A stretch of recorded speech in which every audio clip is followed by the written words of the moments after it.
It's the last सब topic of the covalent bond, यानी कि कोवेलेंट बॉन्ड का ये लास्ट टॉपिक है जिसके बारे में आपको पता होना चाहिए कि पोलर कोवेलेंट बॉन्ड क्या होते हैं और नॉन पोलर कोवेलेंट बॉन्ड्स क्या होते हैं। This is a simple concept and the easiest thing.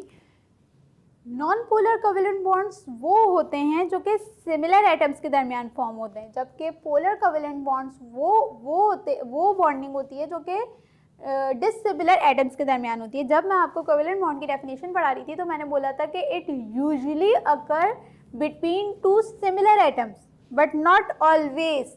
तो ये वो कंडीशन आ गई है कि हमेशा ये ज़्यादातर सिमिलर एटम्स के दरमियान फॉर्म होता है बट नॉट एवरी टाइम। सो जब ये डिसिमिलर एटम्स के दरमियान फॉर्म होता है तब we can regard it as a polar covalent bond, और जब ये सिमिलर एटम्स के दरमियान फॉर्म होता है तो we regard it as a non polar covalent bond. H की एग्जांपल हम पढ़कर आ चुके हैं, कैसे ये दो इलेक्ट्रॉन्स एच के दरमियान शेयर होते हैं।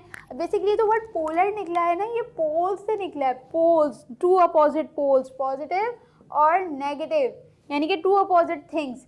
यानी कि यहाँ हाइड्रोजन में अपोजिट पोल्स जनरेशन हुई नहीं थी तो हमने बोला नॉन पोलर कोवेलेंट बॉन्ड। लेकिन वो कोवेलेंट बॉन्ड जिसमें पोलर यानी कि पोल्स जनरेशन होगी उसे हम पोलर कोवेलेंट बॉन्ड बोलेंगे। अब कैसे होगी, जैसे देखें आयनिक बॉन्डिंग और कोवेलेंट बॉन्डिंग में हमने मेजर फ़र्क क्या पढ़ा था। फ़र्क यही था ना कि आयनिक बॉन्डिंग में कंप्लीट ट्रांसफर ऑफ इलेक्ट्रॉन हो रहा था और पॉजिटिव नेगेटिव चार्जेस की डेवलपमेंट हो रही थी। कोवेलेंट बॉन्ड में हमने पढ़ा था कि पॉजिटिव चार्जेस और नेगेटिव चार्जेस डेवलप नहीं होंगे और इलेक्ट्रॉन्स म्यूचुअली शेयर होंगे। देखें बात वही है लेकिन there is a few exception. यहाँ पे क्या हो रहा है कि जो दो शेयर करने वाले इलेक्ट्रॉन्स हैं, मैंने बोला उनकी इलेक्ट्रोनेगेटिविटी सेम है, यानी कि इनमें से कोई इतना ज़्यादा स्टेबल एक दूसरे के मुकाबले में नहीं है कि इतना ज़्यादा पावरफुल नहीं है कि वो इलेक्ट्रॉन अपनी तरफ ज़्यादा खींच सके। लेकिन अगर मैं HCl की बॉन्डिंग की बात करूँ, HCl जो कंपाउंड होता है उसमें वो भी कोवेलेंट बॉन्डिंग के नतीजे में फॉर्म होता है, यानी कि म्यूचुअल शेयरिंग ऑफ इलेक्ट्रॉन के नतीजे में फॉर्म होता है। लेकिन इनमें जो क्लोरीन है वो ग्रुप 7A से बिलोंग करता है, जबकि जो हाइड्रोजन है ग्रुप 1A से बिलोंग करता है। इट बिलोंग्स टू द अब अगर मैं इसको देखूं तो ये आगे वाले पीरियड से बिलोंग करने वाला एलिमेंट है तो इसकी इलेक्ट्रोनेगेटिविटी ज़्यादा है। ये पहले वाले ग्रुप और पहले पीरियड से बिलोंग करने वाला एलिमेंट है तो इसकी इलेक्ट्रोनेगेटिविटी कम है। अब आप बोलें कि इस नतीजे में तो मिस जो है वो आयनिक बॉन्डिंग हो जानी चाहिए क्योंकि इसकी इलेक्ट्रोनेगेटिविटी ज़्यादा है, तो ये इलेक्ट्रॉन पूरा ले लेगा। जैसे कि हमने आयनिक बॉन्डिंग में पढ़ा था, NaCl के दरमियान बॉन्डिंग पड़ी थी ना, Cl की ज़्यादा थी, Na की कम थी, Cl ने पूरा इलेक्ट्रॉन ले लिया था, कंप्लीट ट्रांसफर ऑफ इलेक्ट्रॉन हुआ और आयनिक बॉन्डिंग हुई। लेकिन यहाँ पे क्या होता है, कुछ केसेस में क्या होता है कि इलेक्ट्रॉन कंप्लीटली ट्रांसफर नहीं होता, होती है म्यूचुअल शेयरिंग की है, लेकिन जिसकी इलेक्ट्रोनेगेटिविटी ज़्यादा होती है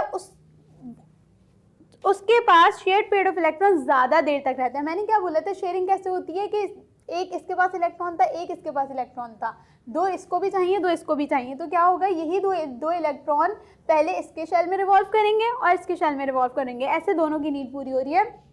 इसमें क्या होता है कि इसमें भी इलेक्ट्रॉन्स इसके शेल में भी रिवॉल्व हो रहे हैं और इसके शेल में भी रिवॉल्व हो रहे हैं, लेकिन इसकी टेंडेंसी इलेक्ट्रोनेगेटिविटी ज़्यादा है इलेक्ट्रॉन लेने की, तो इसके शेल में ज़्यादा देर तक रिवॉल्व होंगे, या इसके पास शेयर्ड पेयर ऑफ इलेक्ट्रॉन का वो जो होगा वो ज़्यादा होगा और इसके पास कम होगा। तो इसके नतीजे में लेकिन कंप्लीट ट्रांसफर फिर भी नहीं हुआ। अगर कंप्लीट ट्रांसफर ऑफ इलेक्ट्रॉन हो जाए यानी कि इसके पास रहे ही ना, इसके ऑक्टेट में आए ही ना, इसके हिस्से में कुछ ना आए।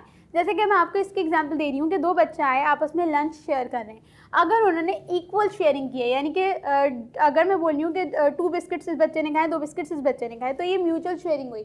लेकिन अगर मैं ये कह रही हूँ कि 3 इसने खाए और 2 इसने खाए, तो शेयरिंग अब भी हो रही है लेकिन एक तरफ से ज़्यादा है, तो due to the electronegativity of the chlorine, तो इसमें जो होगा इसकी तरफ जो शेयरिंग का वो होगा वो ज़्यादा होगा। लेकिन इसका हरगिज़ मतलब ये नहीं है कि हाइड्रोजन के हिस्से में कुछ नहीं आया या हाइड्रोजन ने शेयरिंग नहीं की।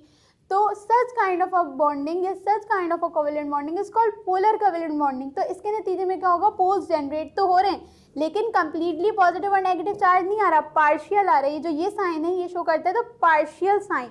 तो हाइड्रोजन पे क्या होगा, पार्शियल पॉजिटिव, यानी कि पार्शियल पॉजिटिव आने का मतलब ये कि इसके पास जो इलेक्ट्रॉन पेयर है वो कम है, कम शेयर हो रहा है और ये ज़्यादा दे रहा है। और this partial sign shows that कि इसने पूरा नहीं लिया, इसने शेयर्ड पेयर ऑफ इलेक्ट्रॉन अपनी तरफ ज़्यादा खींचा है। So the partial negative sign will appear on the chlorine and the partial negative positive sign will appear on the hydrogen due to the less due to getting the less shared pair of electron, and it gets a negative charge due to the getting more shared pair of electron. But that complete transfer does not take place. जब complete transfer हो गया तो वो covalent bond कहलाएगा ही नहीं, वो ionic bond कहलाएगा. So make sure there is a quite difference between the non-polar covalent bond and the polar covalent bond. Thank you.